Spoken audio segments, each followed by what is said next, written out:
బందరులో Perni Nani batch రెచ్చిపోయింది. ఓటమి భయంతో ఈసారి ఏకంగా జనసేన నేత ఇంటిపై దాడి చేసి ఇంట్లోని వాళ్లను తీవ్రంగా కొట్టారు. ఈ దాడిలో తీవ్రంగా గాయపడిన బాధితులను తీసుకుని మచిలీపట్నం నియోజకవర్గ జనసేన అభ్యర్థి వల్లభనేని బాలశౌరి పోలీసులకు ఫిర్యాదు చేసిన పోలీసులు ఎలాంటి చర్యలు తీసుకోకపోవడంతో దీనిని నిరసిస్తూ బాలశౌరి టీడీపీ, జనసేన, బీజేపీ నేతలు, కార్యకర్తలు స్టేషన్ ఎదుట బైఠాయించి ఆందోళన దిగారు. వైసీపీ అభ్యర్థి పేర్ని కిట్టు విశ్వబ్రాహ్మణ కాలనీలో ఎన్నికల ప్రచారానికి వచ్చారు. ఈ సందర్భంగా పేర్ని కిట్టు అనుచరులు జనసేన నేత కర్రి మహేష్ ఇంటి ముందు బాణసంచా కాల్చి కవ్వింపు చర్యలకు పాల్పడ్డారు.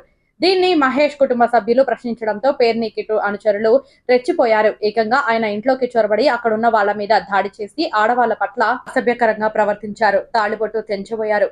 విషయం తెలుసుకున్న బాలశౌరి బాధితులతో కలిసి వెళ్లి పోలీసులకు ఫిర్యాదు చేశారు. అయితే పోలీసులు పట్టించుకోకపోవడంతో మచిలీపట్నం పోలీస్ స్టేషన్ వద్ద జనసేన, టీడీపీ కార్యకర్తలు ఆందోళనకు దిగారు.